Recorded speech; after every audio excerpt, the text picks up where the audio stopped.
welcome back to Gapey's Grub. Today we're in the kitchen and we're going to be making a fermented hot sauce. I'm going to be using the Korean gochu pepper for this hot sauce. This is a pepper that I grew in the greenhouse for making kimchi, but I have a lot left over, so we're going to make a hot sauce as well. So let's get started. The first thing that we need to do is get the brine started. So the brine is for inhibiting mold, because we don't want our peppers and stuff to get moldy. So we're going to measure this out, and we want I usually use a 3.5% brine, which is 2 cups of water to 17 grams of salt. So I'm using this scale here to measure out the salt. We want 17 grams, and you want to use sea salt is what I like to use. So we want 17 grams.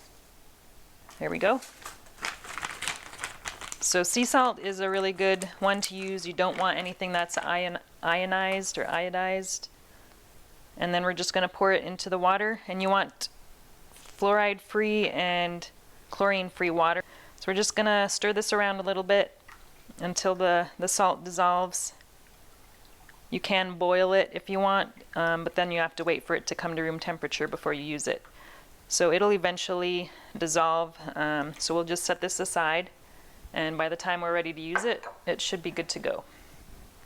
Alright, so this is what I'm going to be using in with my ferment. I've got some onion, some garlic, ginger, carrots, and this is some kimchi that I made earlier, about a month or two ago, and I'm going to be using some of the juice from that. You can use store-bought kimchi if you'd like, but I'm using my homemade kimchi. So we're just going to cut up the onion here. I might just use half of this onion. We're not making a really large batch, so I just have a pint jar here, so we'll just fill that up with the peppers, onions, and other ingredients.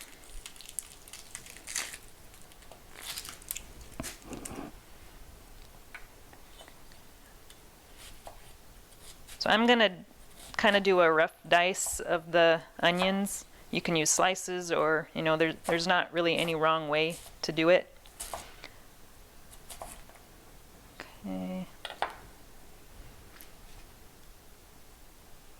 And make sure you're using a clean jar. That's probably enough onions. And then for the carrot, I'm just going to grate the carrot up.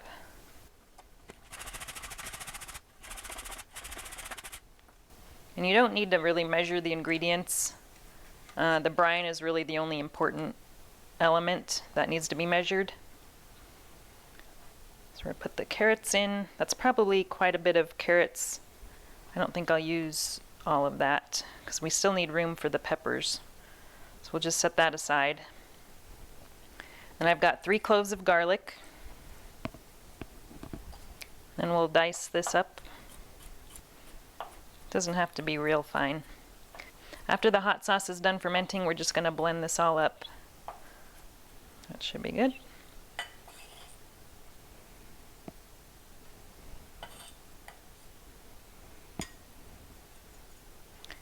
And I'm going to use a little bit of ginger. I have this spoon here to peel off the outside.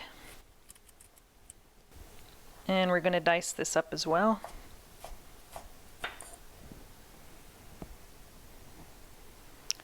Okay, and then the last thing is the peppers. So here we have our peppers. Let's see how many we can fit in there. I usually like to pack it down pretty well. So I'm going to go get some gloves because I don't want my hands to burn. So I'll be right back. Okay, here we have I'm just using some nitrile gloves to protect my hands.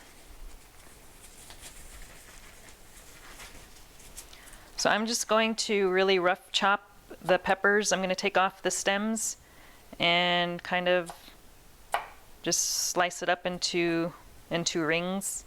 You can do dicing, you can do rings, you can just have them. It's really up to you how you want to do it. But since these are kind of small, skinny peppers, I'm just going to cut them into rings. And if you want, you can remove the seeds, and I usually do remove the seeds if I'm using a larger pepper, but these are fairly small, so I'm just going to go ahead and leave the seeds on the peppers.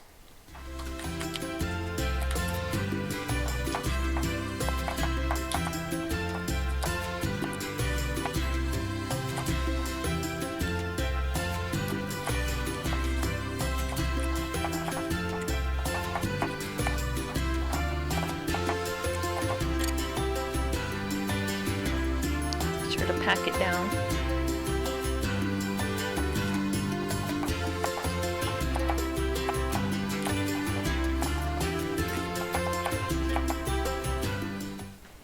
Looks like we have just enough to fill the jar, which is great. You don't want to leave too much room because that can inhibit mold, but you don't want it to be too full because then it might overflow.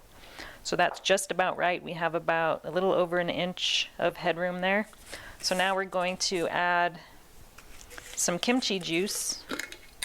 And kimchi is fermented, so that will actually help the fermentation get started.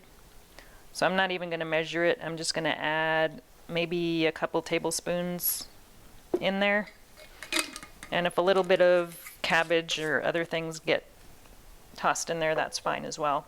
So now we're going to fill the rest of that space with the brine.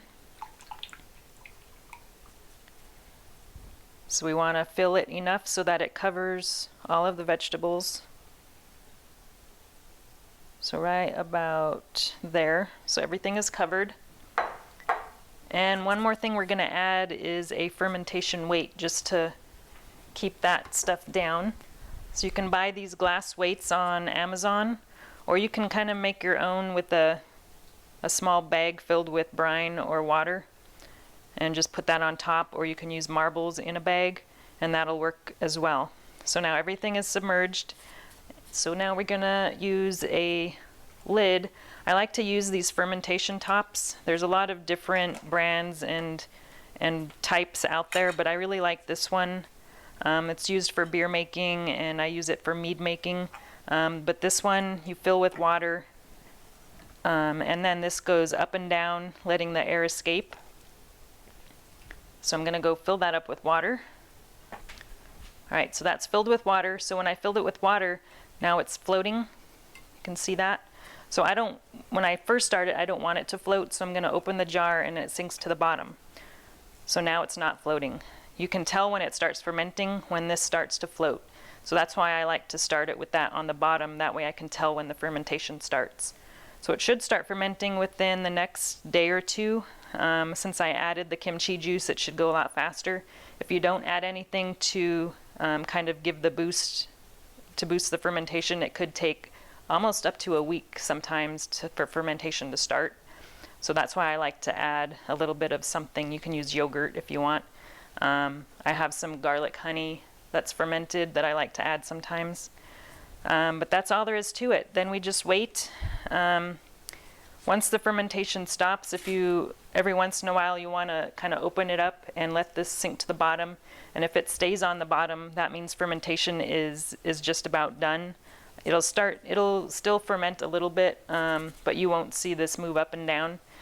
So once it stops moving up and down, I like to let it wait another week or two, and then I'll blend it up and bottle it. And that's all there is to making fermented hot sauce. We're going to let this sit for probably a total of a month or two, and then we'll come back and blend it up and put it in bottles. Thanks for watching, and we'll talk to you again soon.